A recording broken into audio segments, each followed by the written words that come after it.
Hello, എന്തൊക്കെയുണ്ട് വിശേഷം? മഴയൊക്കെ എങ്ങനെയുണ്ട്? ഇവിടെ നല്ല മഴയാണേ. മഴ മാത്രമല്ല, നല്ല കാറ്റുമുണ്ട്. തോരാതെ പെയ്യുന്ന മഴയാണ്. രാത്രി തുടങ്ങി പിന്നെ രാത്രി വരെ ഉണ്ടാവും മഴ. അതിൻ്റെ ഇടയ്ക്ക് ഒരു 5 മിനിറ്റ് എങ്ങാനും ഗ്യാപ്പ് കിട്ടിയെങ്കിലായി. അല്ലാതെ നിർത്താതെയാണ് മഴ പെയ്യുന്നത്. അവിടെ എങ്ങനെയാണ്? അതായത് നിങ്ങളുടെ സ്ഥലങ്ങളിലൊക്കെ എങ്ങനെയാണ്? ഇവിടെ ഒരാൾ മഴ ആസ്വദിച്ച് കിടക്കുവാണ്. അവൾക്ക് മഴയുടെ സൗണ്ടൊക്കെ ഭയങ്കര ഇഷ്ടമാണ്. സിറ്റ് ഔട്ടിൽ പോയി കുറച്ച് നേരമൊക്കെ ഇരുന്നു. പിന്നെ മഴയുടെ ചാറ്റലൊക്കെ അടിക്കുമ്പം പനി പിടിച്ചാലോ എന്ന് പേടിച്ചിട്ട് ഞാൻ റൂമിൽ കൊണ്ടാക്കി. റൂമിൽ കൊണ്ട് കട്ടിലിൽ ഇങ്ങനെ കിടത്തി വിൻഡോ ഒക്കെ തുറന്നിട്ടിട്ടാകുമ്പം സൗണ്ടൊക്കെ നന്നായിട്ട് കേൾക്കാമല്ലോ. അപ്പം അതൊക്കെ കണ്ട് ഒക്കെ അത് ഭയങ്കര ഇഷ്ടമായി. ഒക്കെ ഇങ്ങനെ കിടക്കുകയാണ് കുറച്ച് നേരമായിട്ട്. അപ്പോൾ പക്ഷേ മൂത്തയാളെ അന്വേഷിച്ചിട്ട് കാണുന്നില്ല. എവിടെ പോയെന്നൊരു ഐഡിയ ഇല്ല. പപ്പേനെയും കാണുന്നില്ല, മോനെയും കാണുന്നില്ല. അപ്പം ഞാൻ അവരെ ഇങ്ങനെ മിക്കവാറും തോടുണ്ട് അടുത്തെ, അപ്പോൾ അവിടെ എവിടെയെങ്കിലും പോയതായിരിക്കും വിചാരിച്ച് ഇങ്ങനെ വെയിറ്റ് ചെയ്തിരിക്കുക.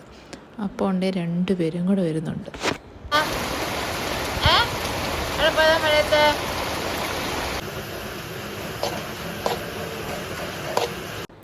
അപ്പോൾ അങ്ങനെ അതെല്ലാം കഴിഞ്ഞ് ഞാൻ അടുക്കളയിൽ ചെന്നപ്പം പായസം ഉണ്ടാക്കുകയാണേ. അപ്പോൾ ചെറുപയർ പരിപ്പ് പായസം ഉണ്ടാക്കാമെന്ന് രാവിലെ പറഞ്ഞിട്ടുണ്ടായിരുന്നു. അപ്പോൾ അതിൻ്റെ പരിപാടിയിലായിരുന്നു അവർ. അപ്പോൾ ഞാൻ പോയിട്ട് ചെറിയ ഹെൽപ്പൊക്കെ എൻ്റെ വക ചെയ്ത് കൊടുത്തു. ചോട് പപ്പേനെ അച്ചാച്ചനും അമ്മേനെ അമ്മച്ചി എന്നാട്ടോ വിളിക്കുക. അപ്പോൾ ഞാൻ ഇനി അങ്ങനെ ആയിരിക്കും പറയുന്നത്. അപ്പം അമ്മച്ചിയും അച്ചാച്ചനും കൂടിയിട്ടാട്ടോ പായസം ഉണ്ടാക്കുന്നത്. തേങ്ങാപ്പാൽ ഇങ്ങനെയാട്ടോ പിഴിഞ്ഞെടുക്കുന്നത്. വീട്ടിലൊക്കെ ഇങ്ങനെ മിക്സിയിൽ അടിച്ചെടുക്കുക. അപ്പം ഞാൻ ഇച്ചിരി കശുവണ്ടിയൊക്കെ റോസ്റ്റ് ചെയ്ത് വെച്ചിട്ടുണ്ട്. അപ്പോൾ ചെറിയ ഹെൽപ്പർ വന്നിട്ടുണ്ട് തീ ഊതി കത്തിക്കാനൊക്കെ ആയിട്ട്. അവൻ്റെ മെയിൻ പരിപാടി അതാണ്. അപ്പോൾ ഹെൽപ്പ് ഇച്ചിരി കൂടിയപ്പോഴത്തേക്കും ഞാൻ അവനെ റൂമിലേക്ക് കൊണ്ടുപോയി. അവിടെ കുറച്ച് പ്രശ്നമൊക്കെ ആക്കാൻ തുടങ്ങിയപ്പോഴത്തേക്കും പായസം അങ്ങനെയാണെങ്കിൽ ഇന്നുണ്ടാവത്തില്ല എന്നൊരു രീതിയിലെത്തിയപ്പോഴത്തേക്കും ഞാൻ അവനെയും കൊണ്ട് റൂമിൽ പോയി. അപ്പോൾ അവൻ അവിടെ എന്തോ ഉറുമ്പിനെയൊക്കെ കണ്ട് അങ്ങനെ അവിടെ ഇരിക്കുക. ആ ഇരിക്കുന്ന സമയത്ത് ഞാൻ കിച്ചണിൽ വന്ന് എനിക്ക് രാത്രി ഞാൻ ചില സമയത്തല്ല രാത്രി ഞാൻ മിക്കവാറും ചപ്പാത്തി ഇപ്പോൾ കഴിക്കുന്നത്. അപ്പം അതിന് വേണ്ടിയിട്ട് ഞാൻ ഇച്ചിരി ചപ്പാത്തി ഉണ്ടാക്കാൻ വേണ്ടി വന്നതാണേ. ഓ, ഇതിനാ കരയുന്നേ?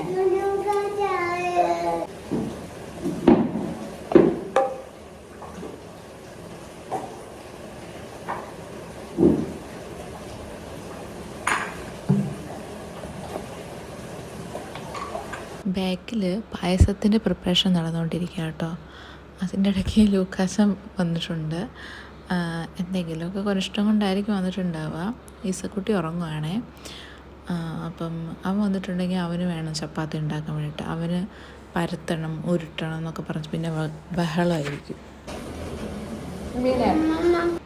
കാര്യമായ ഡയറ്റിംഗ് ഒന്നും ഞാൻ തുടങ്ങിയിട്ടില്ല.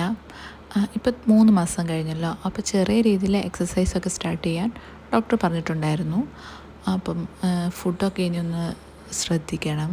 ഇവിടെ വന്നിട്ട് ഞാൻ ഒത്തിരി മധുരം പിന്നെ പുറത്തുനിന്ന് ഫുഡ് അങ്ങനെയൊക്കെ കുറേ കഴിക്കുന്നുണ്ടായിരുന്നു. അപ്പോൾ എനിക്കിപ്പം മധുരം ഒന്നും കൺട്രോൾ ചെയ്യാൻ പറ്റുന്നില്ല. മുന്നേ ഒന്നും ഞാൻ അത്ര മധുരം കഴിക്കില്ലായിരുന്നു. ഇടയ്ക്ക് കോഫി കുടിക്കുമ്പോഴൊക്കെ അങ്ങനെയൊക്കെ ഞാൻ ഷുഗർ എടുക്കുന്നുണ്ടായിരുന്നുള്ളൂ. പക്ഷേ ഇപ്പോൾ എനിക്ക് എല്ലാത്തിലും മധുരം വേണമെന്നൊരു എന്താ പറയുക, ഒരു താല്പര്യം അതെനിക്ക് കുറയ്ക്കാൻ പറ്റുന്നില്ല. ഇനിയിപ്പോൾ വീട്ടിൽ ചെന്നിട്ട് വേണം എല്ലാം ഒന്ന് റീസ്റ്റാർട്ട് ചെയ്യാൻ വേണ്ടിയിട്ട്. 2 ദിവസം കഴിഞ്ഞാൽ ഞാൻ എൻ്റെ വീട്ടിലേക്ക് പോവും. ഹസ്ബൻഡ് തിരിച്ച് അബുദാബിയിലേക്ക് പോവും.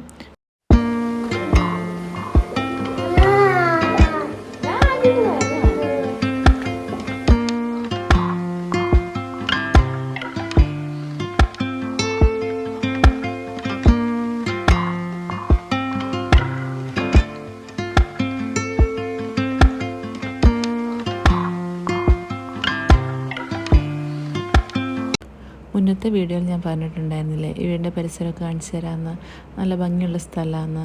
അപ്പോൾ ഞാൻ ചപ്പാത്തിയൊക്കെ ഉണ്ടാക്കി കഴിഞ്ഞിട്ട് ഒന്ന് പോകണമെന്ന് വിചാരിച്ചുകൊണ്ടിരിക്കുകയായിരുന്നു. അപ്പം അതെല്ലാം കഴിഞ്ഞിട്ട് ഞാനൊന്ന് വീഡിയോ ഒക്കെ എടുക്കാൻ വേണ്ടിയിട്ട് പുറത്തിറങ്ങിയിട്ടുണ്ടായിരുന്നു. അതിന് മുന്നേ ഇസക്കുട്ടി എഴുന്നേറ്റിട്ടുണ്ടായിരുന്നേ. അപ്പോൾ അവൾക്കൊന്ന് ഫീഡ് ചെയ്തിട്ട് ഒന്നുകൂടെ ഉറക്കിയിട്ട് ഞാൻ പിന്നെ ഒന്ന് പുറത്തേക്ക് ഇറങ്ങി എല്ലാം വീഡിയോ എടുക്കാൻ വേണ്ടിയിട്ട്. അപ്പോൾ അത്യാവശ്യം മഴ കുറഞ്ഞിട്ടുണ്ടായിരുന്നു.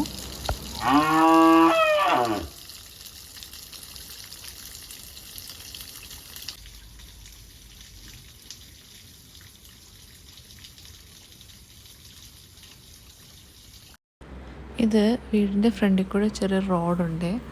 അപ്പോൾ ഈ റോഡ് പോകുന്നത് വേറൊരു വീട്ടിലേക്കാണ്. അപ്പോൾ നമ്മുടെ തന്നെ റിലേറ്റീവിൻ്റെ വീടാണ്. അപ്പോൾ അവിടേക്കുള്ള റോഡിൻ്റെ വഴിയിലാണ് ഈ കുഞ്ഞരുവി പോകുന്നത്. ഈ അരുവി പോകുന്നത് വേറൊരു സ്ഥലമുണ്ട് അപ്പുറത്ത്, ഒരു കണ്ടമൊക്കെ ആയിട്ട്. അവിടെ ഇതിലും ഭംഗിയാണ് കാണാനായിട്ട്, നല്ല ഭംഗിയുള്ളൊരു സ്ഥലം. പക്ഷെ ഞാൻ ഒന്ന് രണ്ട് തവണയെങ്ങാണ്ട് ഞാൻ അവിടെ പോയിട്ടുള്ളൂ. മഴക്കാലത്ത് ഞാനങ്ങനെ പോയിട്ടുമില്ല.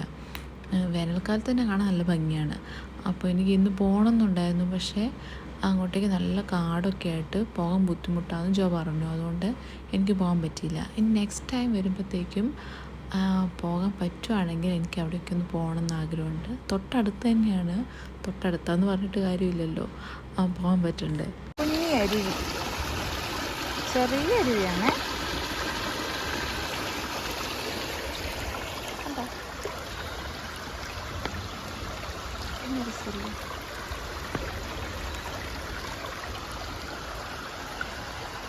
അങ്ങോട്ടൊരു വീടാണ് ഉള്ളത്, പിന്നെ ഇങ്ങോട്ടേക്കൊരു വീടുള്ള സ്ഥലമാണ് ഇത് റോഡ് പോകുന്നത്.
ഇയാളാണ് കരഞ്ഞുകൊണ്ടിരുന്നയാൾ.